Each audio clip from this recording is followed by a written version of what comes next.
Baiklah, Assalamualaikum warahmatullahi wabarakatuh. Perkenalkan, nama saya Hangiastiri Melani dengan NIM 2248201079. Baiklah, saya di sini akan menjelaskan pelajaran tentang teknologi bahan alam. Nah, kita masuk yang pertama adalah ekstraksi minyak atsiri. Minyak atsiri adalah zat berbau yang terkandung dalam tanaman.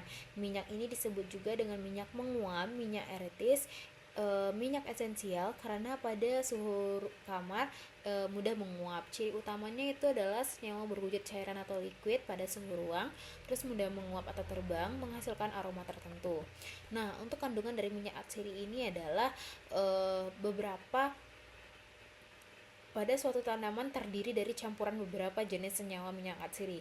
Beberapa di antaranya sangat termolabil atau tidak stabil pada perlakuan suhu tinggi. Untuk metode itu yang pertama adalah destilasi, terbagi dari tiga: destilasi air, uap air, dan uap.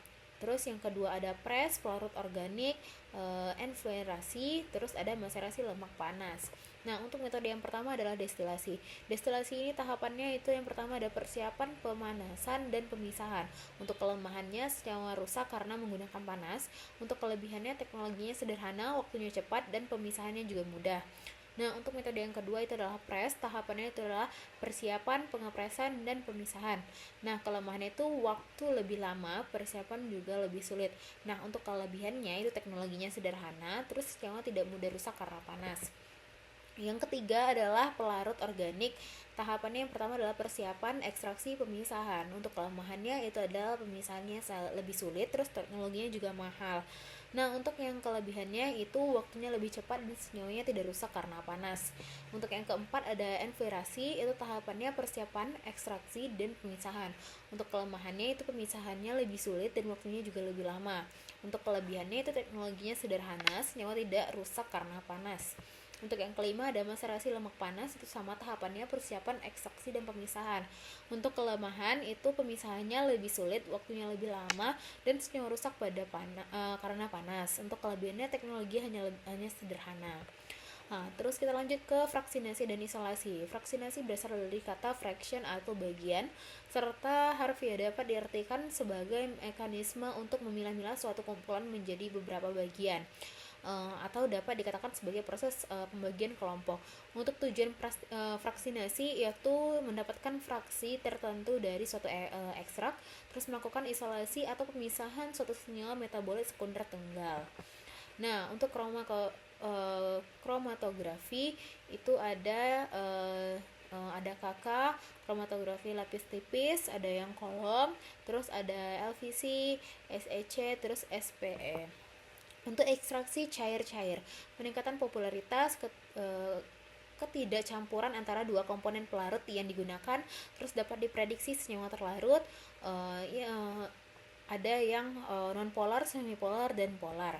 Untuk kromatografi lapis tipis itu pemisahan sampel berdasarkan perbedaan kepolaran antara sampel dengan pelarut yang digunakan dengan menggunakan lapis tipis pada lempeng kaca, logam, dan lainnya. Untuk kromatografi lapis tipis ini ada dua fase, yaitu fase diam dan gerak. Untuk diam itu ada zat padat seperti silika dan alumina. Terus untuk geraknya fase gerak itu ada cairan. Nah, untuk pemurnian, untuk mendapatkan komponen bahan alam murni bebas dari komponen kimia lain yang dapat dibutuhkan, prinsipnya itu adalah pemisahan antara dua zat atau lebih yang sering bercampur. Tujuannya untuk mendapatkan suatu zat murni dari suatu campuran. Tingkat kemurnian itu antara 95 sampai 100%.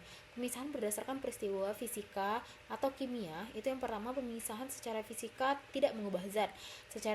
Yang kedua secara kimia, satu komponen atau lebih direaksikan dengan zat lain sehingga dapat dipisahkan.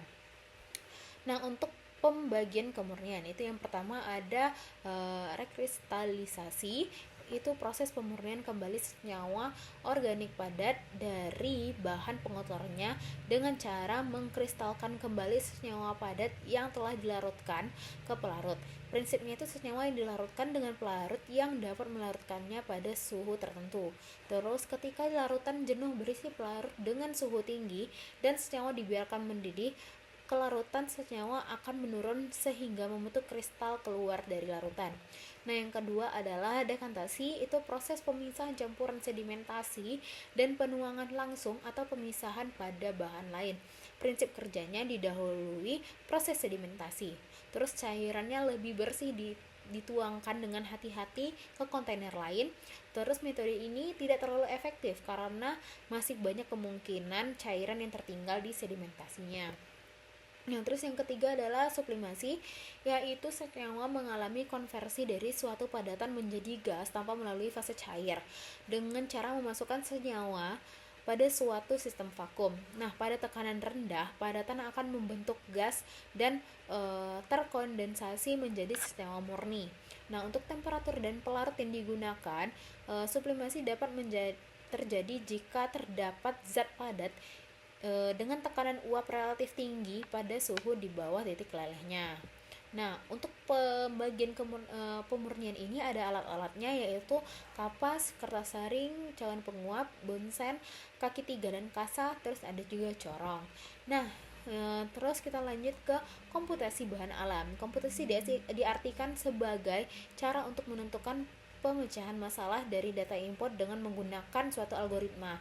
Nah, biasanya tahun-tahun sebelumnya perhitungan ini menggunakan pena dan kertas, kapur dan batu tulis secara mental.